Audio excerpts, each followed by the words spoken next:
Good morning from Raleigh, North Carolina. We were talking, or at least I was reading about Marcus Aurelius's meditations. We didn't read a lot. I didn't read a lot. I went from book 2, verse 1 through 4, and then on the second clip, I think verse 5 through 9.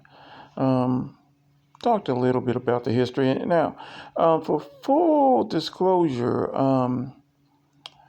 my specialty in history is Southern antebellum South, but I do teach a wide range of history classes, and I love this period of time. Anyway, so I had a little bit of a mini lecture too. Now, one question you might have is, if you don't know this already, is, if Marcus Aurelius was such a great scholar, that he knew, if you will, not only Latin, but also Greek, and he actually wrote, depending upon how you look at it, folks, you could say maybe about 80 pages in Greek. Did his progeny have the same views? Not same views, but the same penchant, if you will, for languages and, if you will, Stoicism.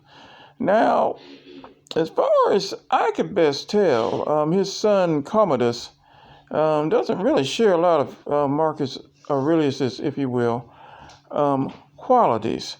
I just got photobombed, but that's okay. He doesn't share, if you will, much of, if you will, Marcus Aurelius's, if you will, qualities.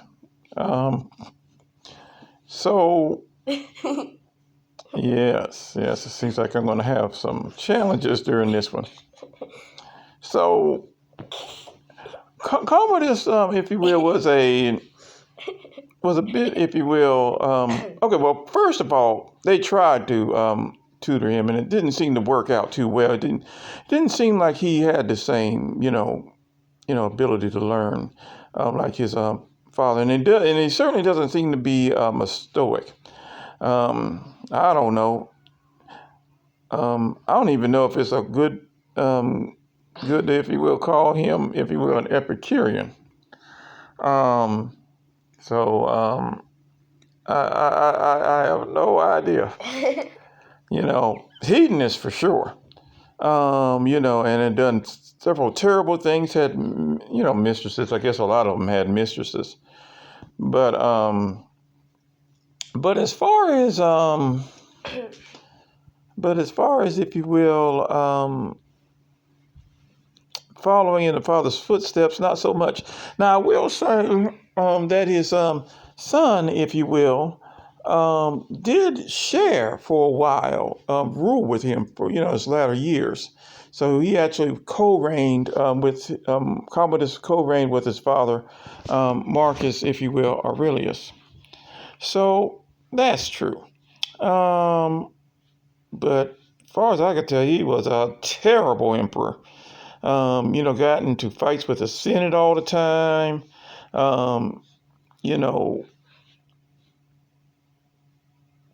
Just did, terrible, perverse things.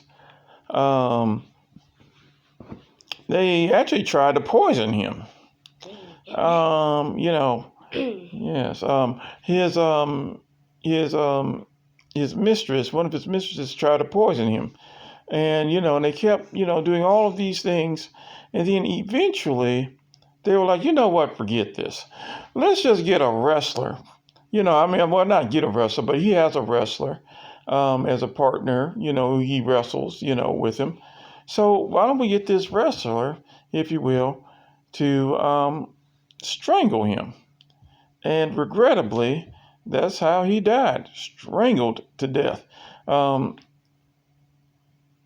it's often true that Commodus, if you will, bit on more than he could chew as well. I mean, he was also, in addition to being an emperor, a gladiator. So I guess he probably thought much of himself, or he wound up dying.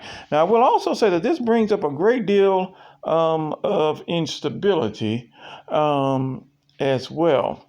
Um, let's see. I believe Commodus was killed, I want to say, in 192. I could be wrong, but I believe that's well. Not long after that, we enter into the period known as the five emperors, where you wind up having five emperors in the year 193.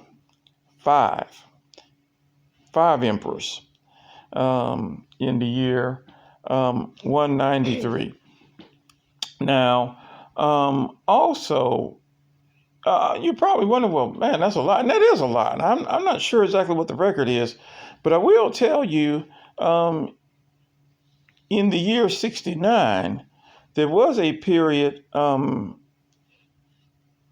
since after Nero, there was a period where you had not six, but four emperors, a period, if you will, of four emperors. So, it leads to quite a bit of instability. Now, obviously, we talked about a period known as the Good Emperors.